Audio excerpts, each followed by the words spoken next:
Salut à tous nos chers élèves qui nous suivent sur cette chaîne apprenant du français facile. Aujourd'hui, notre leçon va consister à une évaluation avant les leçons du niveau première année de collège. D'accord?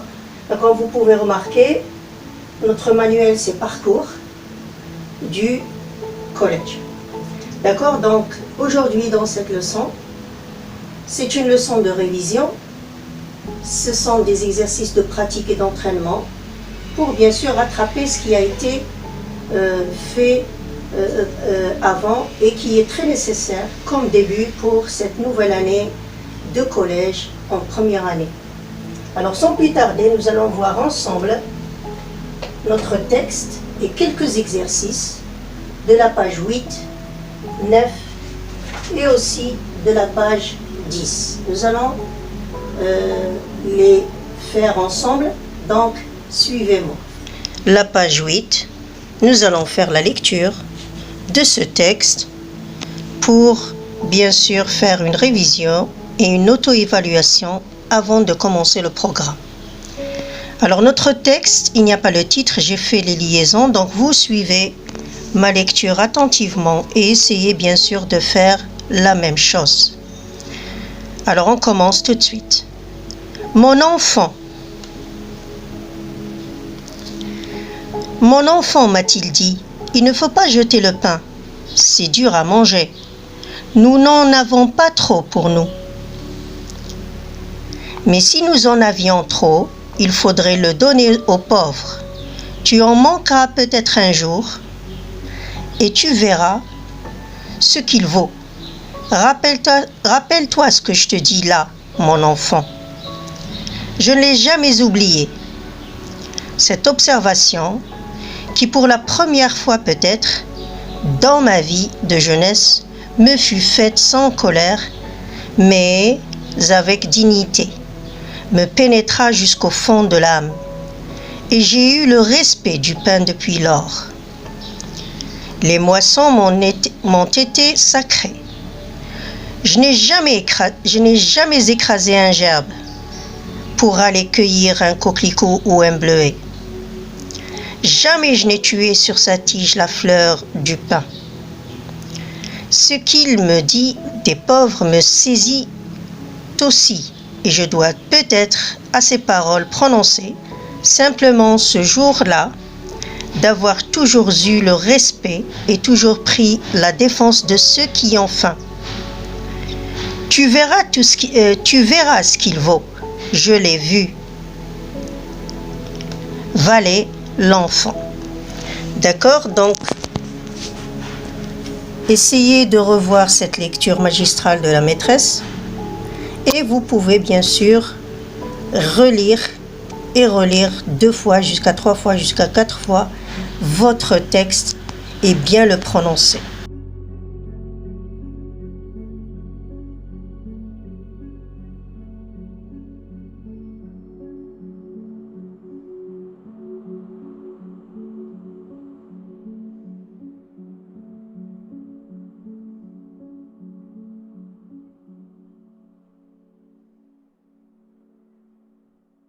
Vous avez comme B un exercice de vérification. C'est pour vérifier si vous avez bien lu à l'aide de ces critères.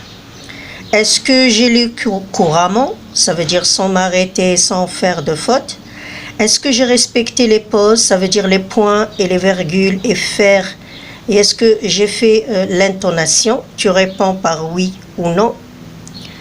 Est-ce que ma voix est audible? Ça veut dire elle est haute, elle est bien entendue. L'intonation de ma voix et la comptabilité des phrases. Est-ce que j'ai bien dit les types de phrases? Ça veut dire quand il y a l'exclamation et quand il y a l'interrogation, oui ou non. Alors il faut être honnête, quand vous faites non, il faut relire le texte en respectant ce qui a été demandé parce que les 4 critères sont très importants pour avoir une bonne lecture de votre texte. D'accord? Donc ici, nous allons faire ensemble l'exercice 2 de la page 8 dans quelques secondes. Dans ce deuxième exercice de la page 8, où il y a une évaluation de connaissances, ça veut dire remédiation et révision de ce que vous avez fait en niveau de 6e année, vous allez remarquer que nous avons 4 types de textes. Vous avez 4 textes, texte 1, texte 2, texte 3, texte 4, pour dire est-ce que c'est un poème ou un récit ou un dialogue ou bien une description. Nous n'allons pas lire tout le texte, mais juste le début va nous montrer de quoi il s'agit. Texte 1. Bonjour, dit le renard. Bonjour, répondit poliment le petit prince. Donc ici, remarquez qu'il y a des tirets, il y a les guillemets, ça veut dire c'est un dialogue. D'accord, c'est un dialogue. Ah, que la terre est belle, crie une voix là-haut. Ah, que la terre est belle sous le beau soleil chaud. Donc remarquez, la forme du texte nous montre qu'il y a belle, belle, eau, chaud, belle.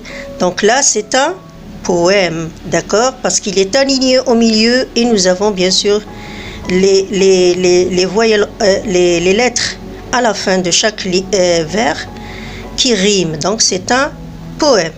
Le premier, c'est un dialogue, le deuxième est un poème. Alors regardez le début du texte 3.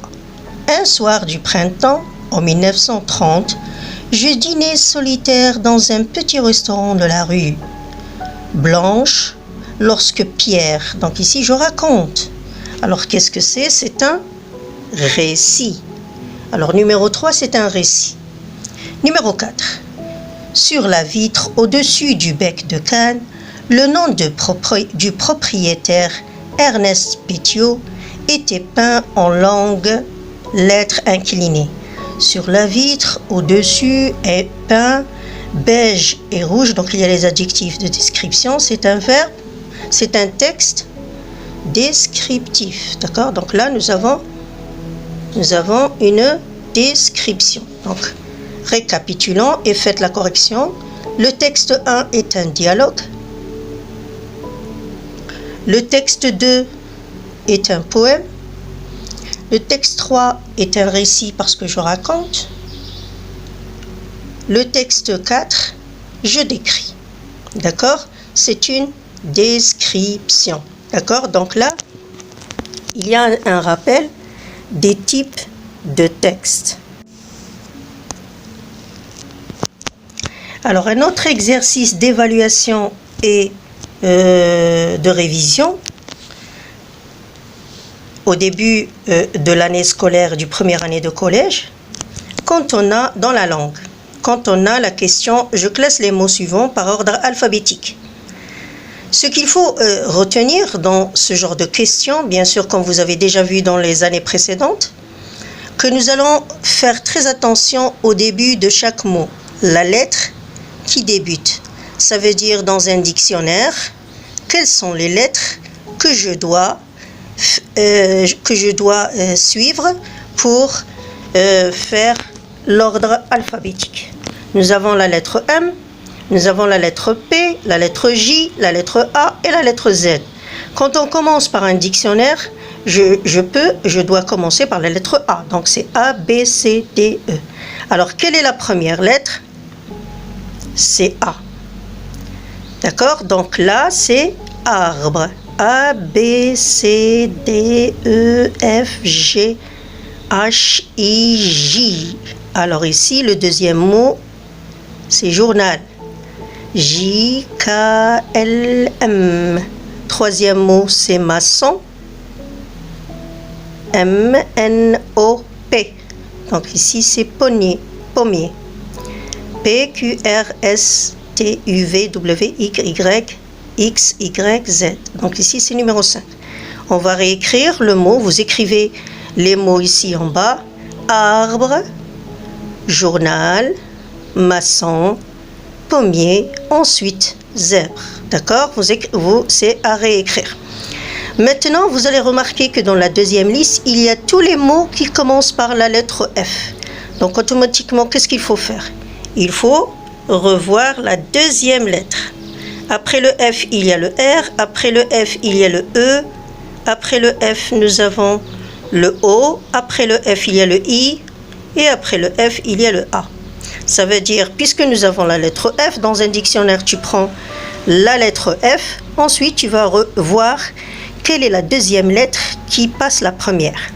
Alors, A, B, C, D. Donc là, nous avons A. Farce. A, B, C, D, E. A, B, C, D, E. Donc ici, c'est D. Fertile. E, F, G, H, I. Fier. I, J, K, L, M, N, O. C'est force. Et O, P, Q, R. 5. D'accord? Est-ce que vous avez compris? Quand on a deux ou plusieurs mots qui commencent par la même lettre, je vais vérifier la deuxième. Et la même chose, si par exemple j'ai farce et j'ai facile, par exemple. Donc, nous avons les deux premières lettres de même, qui se ressemblent. Les deux deuxièmes lettres se ressemblent. Donc, je cherche la troisième qui est différente. Donc, ici, nous avons farce, vous l'écrivez. Fertile, fier, force et fruit. D'accord? Donc voilà cet exercice et sa correction bien écrit en indiquant qui est le premier, le deuxième, la troisième par ordre alphabétique. Maintenant, faites l'exercice 2 qui demande de donner le contraire des adjectifs suivants. Avare, forte, adroit, courageux et douce.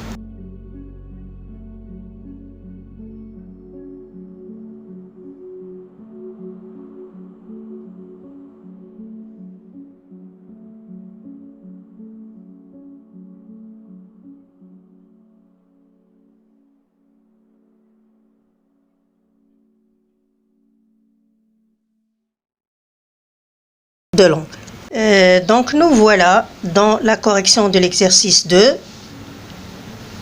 Avare, c'est un adjectif qui veut dire que c'est quelqu'un qui a beaucoup d'argent et qui ne veut pas donner aux autres. D'accord? Donc quelqu'un de avare, c'est quelqu'un qui ne veut pas donner. Mais le contraire, c'est généreux.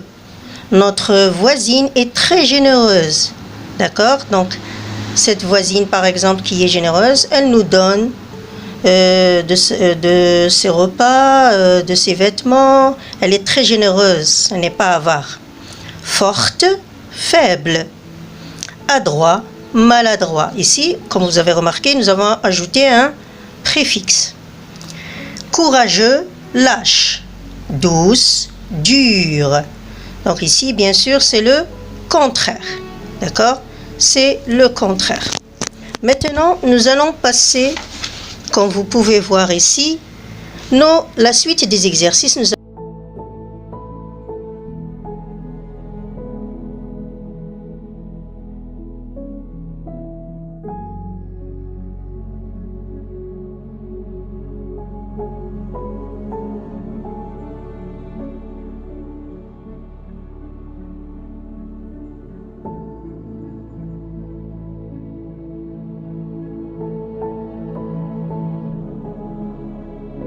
Pour la correction, j'ai fait la correction de l'exercice 3, 4, que je vais expliquer tout de suite, et 6. Et on va laisser l'exercice 5. Je vais vous dire tout à l'heure pourquoi. Alors, vous allez remarquer que cette liste de verbes, ce qui est demandé, c'est classer les verbes ci-dessous dans la case qui convient. Premier groupe, deuxième groupe, troisième groupe. Donc, revoyez tout ça et faites la correction. Les verbes du premier groupe se terminent par ER. Les verbes de deuxième groupe se terminent par IR seulement. Et nous avons les verbes de troisième groupe qui soit ils se terminent par OIR, IR ou RE. Vous pouvez revoir les vidéos qui font la différence entre le IR du troisième et le IR du deuxième.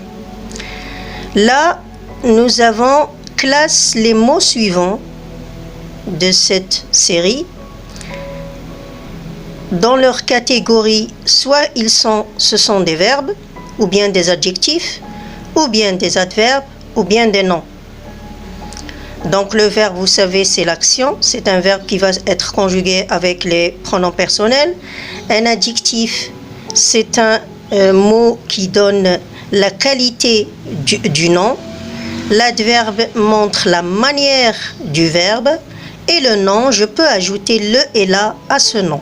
Donc, vous pouvez faire cette correction et bien sûr l'effacer et refaire tout seul pour bien apprendre vos leçons. D'accord? Donc, pour bien comprendre, vous pouvez effacer et réécrire ces exercices. Maintenant, nous allons voir l'exercice « J'entoure la proposition convenable » ou bien l'adjectif convenable. La petite fille, c'est un singulier féminin. Donc, je dois chercher l'adjectif qui correspond. C'est un singulier féminin. Donc, intelligente, sans S, parce qu'il y a la fille, une seule. La couleur de mon chapeau. C'est la couleur qui va être noire. Ce n'est pas le chapeau, d'accord? La couleur de mon chapeau est, donc ici, ce n'est pas un féminin singulier, masculin pluriel. Donc ici, noir, E. Les chevaux, un cheval, des chevaux, c'est masculin pluriel. Fort, forte. Donc c'est fort avec S. Le passé simple. Donc nous allons voir une leçon du passé simple dans une vidéo dans la même chaîne que vous allez bien sûr bien lire et bien comprendre, parce qu'ici, comme vous avez remarqué, nous avons un verbe de premier groupe, un verbe de troisième groupe, un verbe de deuxième groupe et un verbe de troisième groupe. Donc pour le passé simple, il est très important de revoir la leçon. Le passé simple pour le premier groupe, le passé simple pour le deuxième groupe et le passé simple du troisième groupe, surtout les terminaisons, d'accord? Donc, faites cette correction et à la prochaine fois, je vous fais une vidéo sur le passé simple.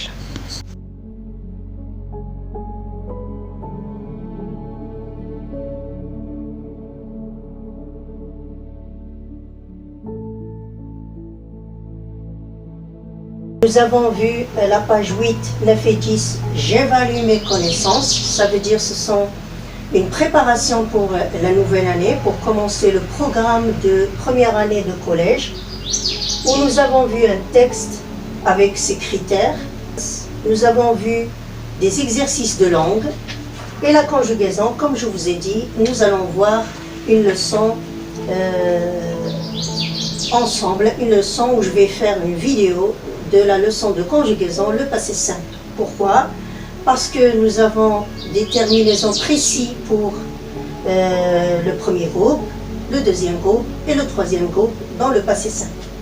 Alors, aujourd'hui, nous avons vu cette séquence qui est à faire et à refaire. Vous pouvez la refaire les mêmes exercices, parce que ce sont des exercices de base préparatoires pour assurer votre maîtrise de la lecture et à la prochaine vidéo. Au revoir et merci.